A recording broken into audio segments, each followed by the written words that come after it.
Hello, everyone, and welcome to another episode of Founders Grid, sponsored by Gaper.io. Today we have Alex. Alex is this co-founder and CEO of Competera. Then we also have Kirat. Kirat is the president of Competera. Guys, welcome to the show. Hey, Mustafa. Hello. So we'll start alphabetically, and we'll start with Alex. Can you give us a brief background about yourself? What you've been doing prior to Competera before we jump onto Competera? Great question. Thank you, Mustafa. Yeah, I actually used to be like engineer, and my actually even from the university background, like doing this outsourcing work, and then the first business like this internet billing system for multiple internet cafes in Ukraine. And then my diploma, by the way, in the university was electronic notes, is when I first time faced with neural networks back in 2005. And then I used to work 6 years in Big Four. It's actually where I first time realized the huge gap between strategic and tactical pricing. And the people at that moment, they use the econometrics itself as a part of math statistic and providing the consultancy for brand and retailers, how they should position their pricing in this quarter, next year or so. And it was super inefficient. There's like room of analytic people building these Excel formulas, doing the PowerPoint presentations. And yeah, this is the day when I tried to create a computer inside the company, but the boss said, "Hey, Alex, you're killing our business. They should pay for hours, not for software." And I decided to left the company and found Computera. It's like 6 years story for this 1 minute. Got it. So, Kirat, do you want to share your background with our listeners? Before being the president of Competera, what you've been up to? Yeah, so I started my career in investment banking. I was an investment banker at JP Morgan. After completing the analyst program there, I was offered the A to A, and I told my MD, "Thank you, but no thank you."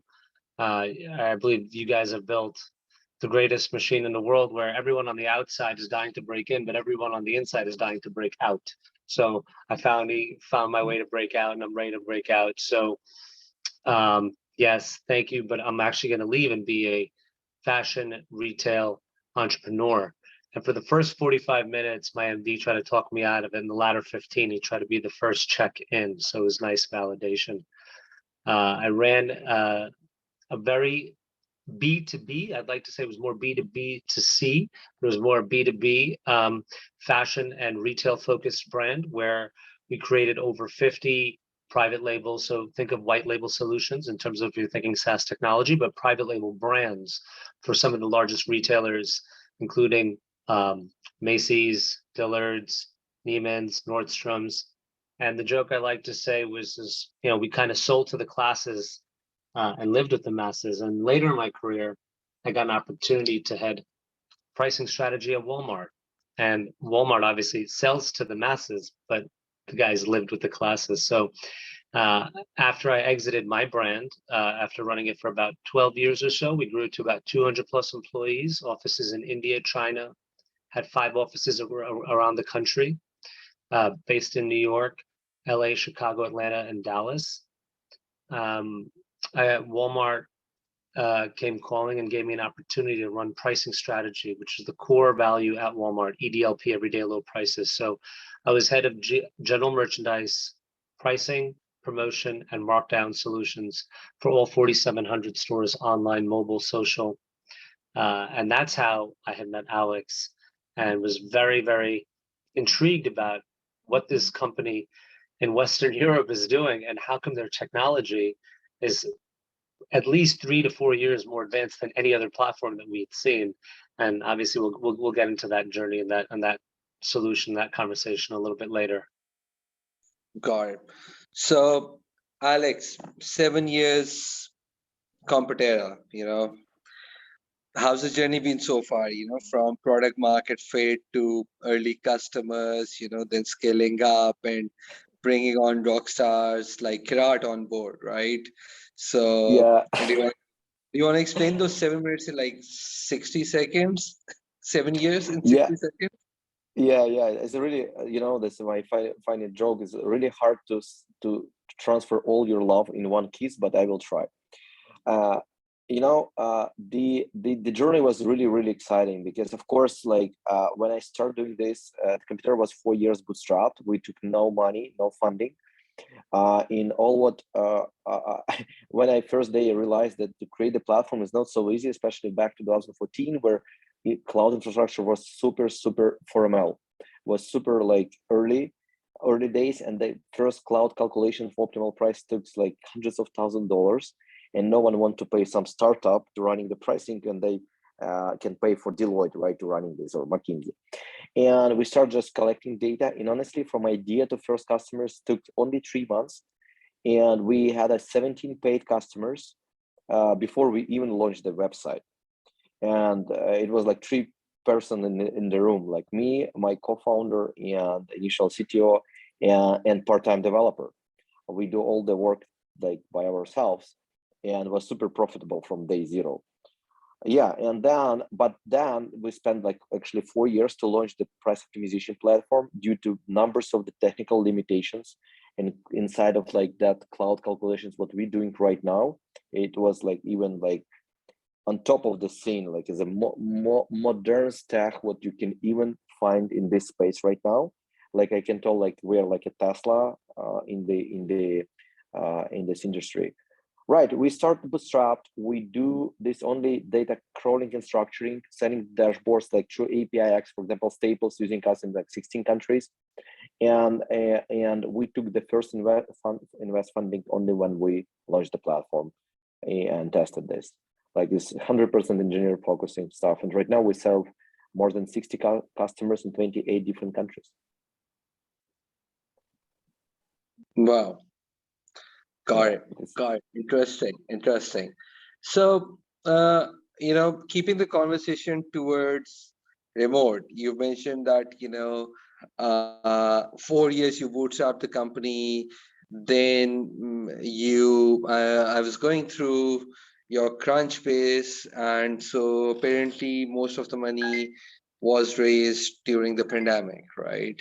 So how was raising a seed round over Zoom, or were you meeting all the investors in person? Do you want to discuss that, or you were doing all the closings over Zoom? Yeah, actually, that's a great question. Honestly, I was like a person who was against the remote work. Honestly, like I think that engineers who works in one room, they more efficient than all those remote stuff. But I was really shocked when, and absolutely unexpected, I see the better velocity on the remote stuff. And even though I was that time, I was also pessimistic because the COVID, the restaurant is closed, sport clubs is closed, is why people just working. But the team really very good adopted to the remote work, and I still appreciate this. Also, this always to place this some weaknesses and strengths on this side, because right now this is harder to communicate the culture, right, and be stick with some employees, etc.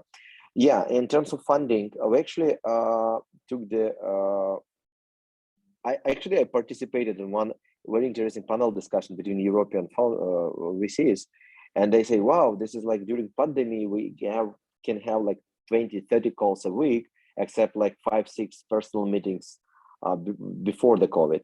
But in terms of closed deals, like the ratio drops very high, because we also discussed with Kira, because the chemistry and personal touch is still super important, and the Zoom can transfer this, because it's something like I think in our DNA as a humans, right? To trust some or don't trust, and this feeling creates only when in the physical environment, right? It's like that. Yeah, and I mean, they became easier. You can meet more investors at the same time, but same time it's harder to select best one for you, and also for them is hard to trust you sometimes. And I still think that we closed the small funding during the pandemic, but we still, like, like we cash flow positive company, and maybe this is why I'm not stressed this too well, and we just starting our Series A funding. We still like on this process. Kirat, maybe you want to add something here? Yeah. So my next question is primarily directed toward Kirat.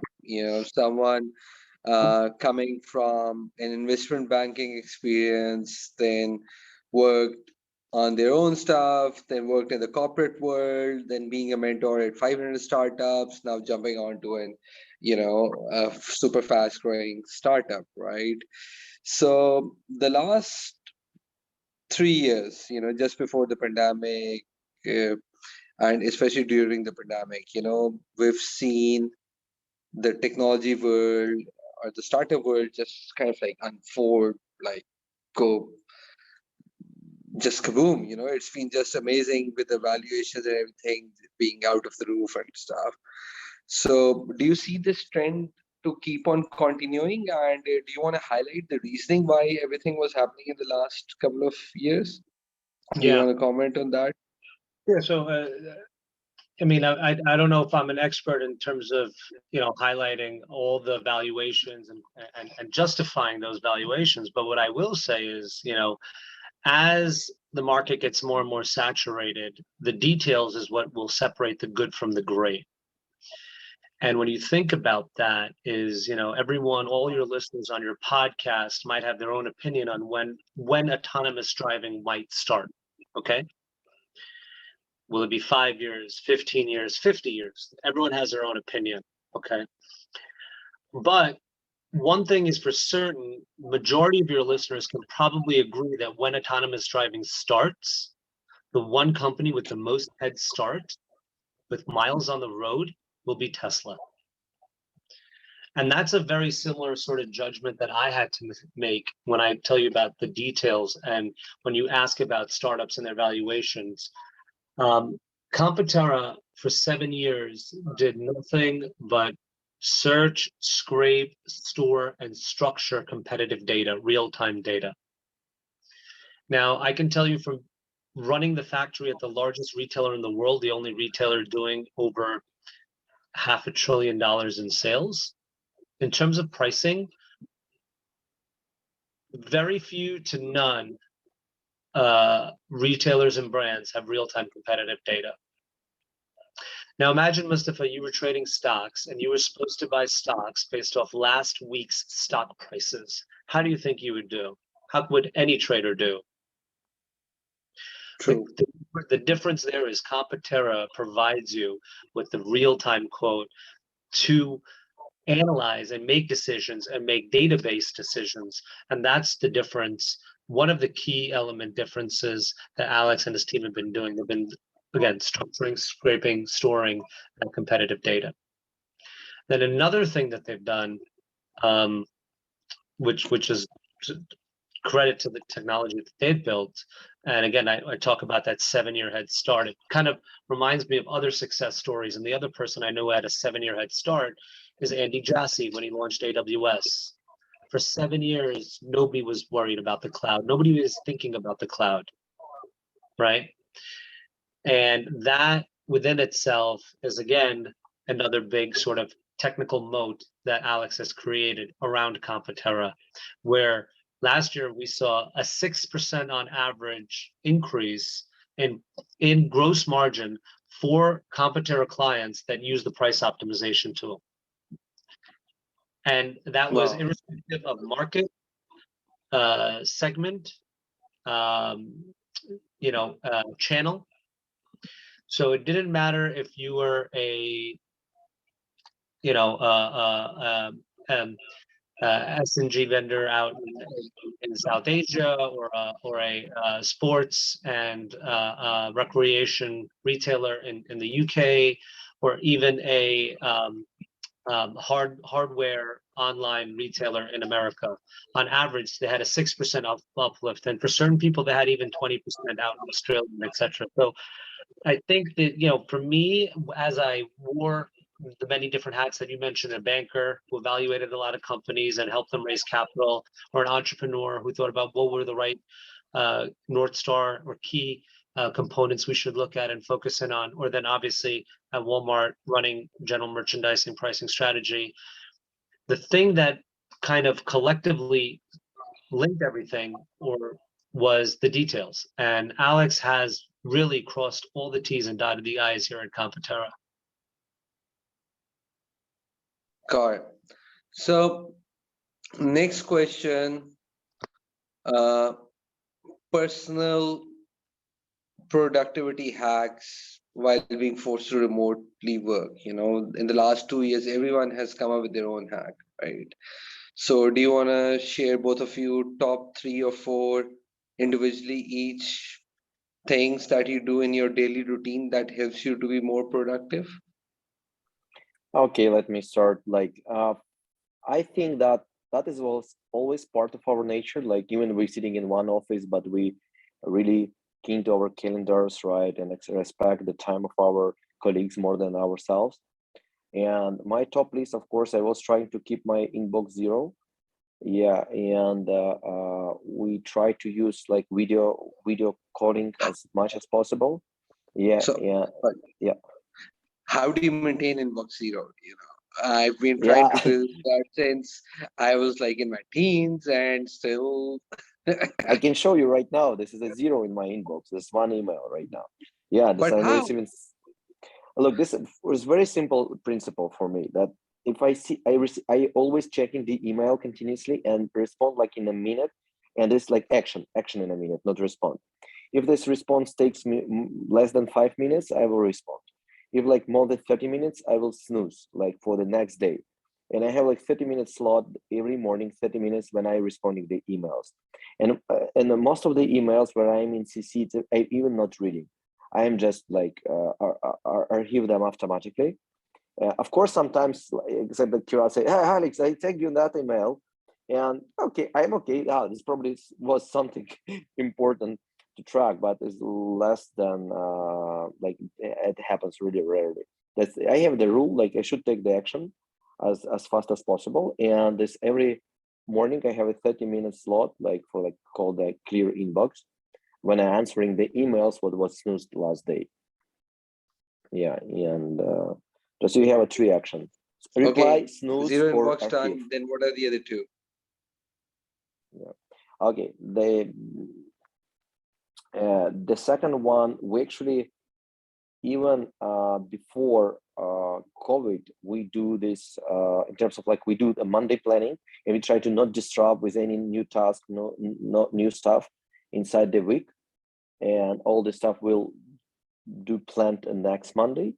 Yeah, and we use a lot of like video chatting, video conferencing, the Handle finally Slack, invent this like huddle room where you just like quickly catch up and chat. Yeah, and I can say this is like something what we should use on remote. It works before remote super well. It's in terms of like my weekly routine is nothing changed. Honestly, even I saved maybe 2 hours every day, right? Because I don't need to drive my car to office and go back every day. Yeah, maybe just this. Kirat, maybe you can add something. Yeah, obviously living in New York City, I think, it's easy for me to say this because I don't have to drive a car to and from work, right? Like Alex might have mentioned, but I think it was Warren Buffett who said it first, and then Jeff Bezos said it after him. I do this because I skip to work, right? So I've replaced that skipping time to work with I've started to do a lot of meditation, and I think that for me that early morning meditation clarity is very important. So 30 minutes, it's not a long thing. I think everyone has it. For me, that's my number one first hack that I've adopted in the past few years. You mentioned 3-4 years or so. So that morning 30-minute routine has sort of helped me schedule regardless if it's a weekday or a weekend. So now that's just become part and parcel of my day. Two, that's something I'm aligned with Alex. We're both on zero inbox. I don't think I'm really zero, but I'm under 10 or under 12. But for us, it's always to be connected, especially because we have offices in Singapore, Cyprus, UK, and the headquarters obviously out here in New York. We're a US based company. So for us, and we've got clients globally as well, as I mentioned. So we're always connected. And I think the key to keep your inbox low is to stay connected, even if you're on vacation, even if it's a weekend, even if you're traveling, etc. For me, it's a blessing and a curse, but I have that mobile phone, which obviously we all do, and we're always connected to it. So there's no reason not to reply, even if it's a one word noted, will review, given an actionable sort of, adding so and so, please address the below. it passes it on or helps you keep that inbox or your priority list low. And the next thing is I like to have a list, right? So if I can accomplish certain things on my list and I can just cross it off, so that's my third hack. Start my day during my meditations. I try to keep my mind clear, but it also, things come up. My priorities do come up. And if the priority is, okay, I got to sync with Alex and Mustafa today. So you know what? That's a party comes up. So after I'm done with this podcast, I'm going to scratch you guys off my list and say we got this done. So those are my 3 hacks. Yeah, maybe Mustafa just when the curator this third one for me. This is like really I started book even the task time in the calendars that people can see what I do and all the rest. Our teammate they use a calendar as their main source of knowledge about where you are, what you're doing right now, etc., etc. It really helps to arrange the work and to not be distracted because in the office you can see it, right? And as in the remote you can't, is why the calendar became a very main application of the day, you know. Got it. So, second last question, Kirat, it's for you. Uh, so being a mentor at 500 startups, worked with other multiple startups, what 3 pieces of advice would you give to early entrepreneurs? Alex, has been at a startup for 7 years now, but someone, who just started out, they can be of any age, but they are new startup founders, they're into the first year and they're just kind of like super confused on what's going to hit them, Yeah. right? So what 3 pieces of advice would you? I mean, that's a great question. Again, I don't know if I'm the qualified one to be handing out advices, but I'll tell you something. I mean, Alex can also hand out some. I'd love for Alex to also answer this because second time successful founder as Alex is. But I mean, not in any order. I would say probably success is not one silver bullet. Many times I feel like one entrepreneur, you always try to copycat or look at others. There's not one silver bullet. You're going to figure it out and do it your way and put your spin on it, which always makes it authentic. And I think that's very important. And even with that, success is not about achieving one goal. Like, let's say you don't get to that goal completely, but those small wins add up. Success it, celebrate it, and enjoy it with your team because that journey within itself is so important. Number 2, something I think that Alex has done, which is, I mean, obviously being a second founder, I don't know how he did it the first time, but it's great the way he's done it this time. Is early on he didn't hand out super high titles, and I think that within itself gives teammates an opportunity to come and join your family or village or city, no matter how big it is, and then prove themselves to the top versus just trying to bring people on board and hand out EVP, SVP, or even C-suite titles. So don't hand out too many titles in the beginning. Let them earn their way and sort of earn their stripes. And then I think, I mean, it's just a mindset, and it's the mindset that sort of attracted me to Alex and his team. It's I was a advisor for them for a few years, and I knew Alex for some time, and they never ever asked me, hey, can you make Walmart a client, or hey, you've done half a dozen or so investments, we'd like you to write a check or introduce us to a VC. It was asked us, there was always that curiosity. There was always that desire to learn, that intellectual horsepower of, hey, where should we skate that the puck will be down the road? And they were super organized when I would give them a deliverable and then reconnect with them a few weeks or a few months later, whenever, and catch up.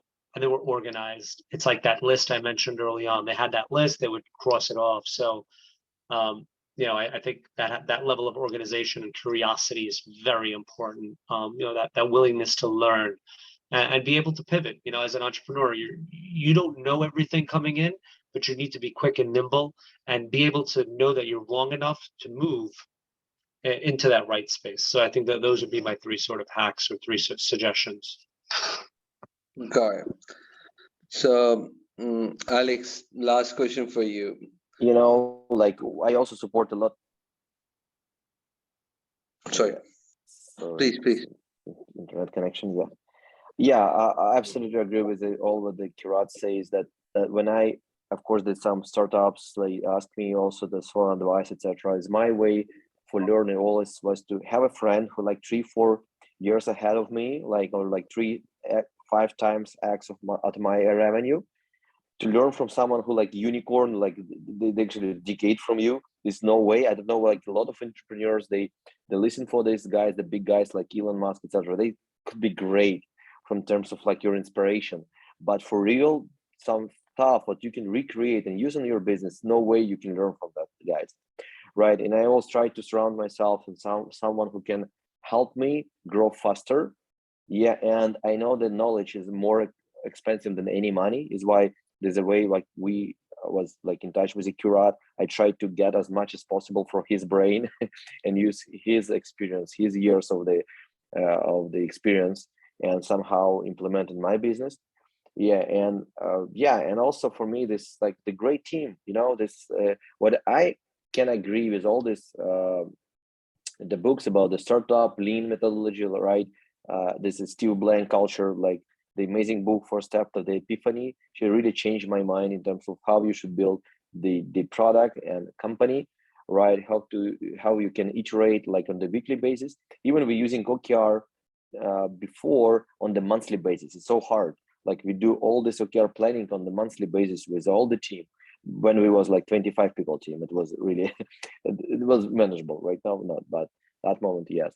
Yeah, and what I try to see in the young startups, a great combination, like someone who can be technical enough, someone who can be like product and sales, and someone who is marketing, right? The 3 persons, like 3 co-founders, I think like 2-3 is the best combination for your success, because it's really hard to one brain to cross through all this challenges, and it's actually psychologically super hard to run the business, right? Especially if you're first time founder.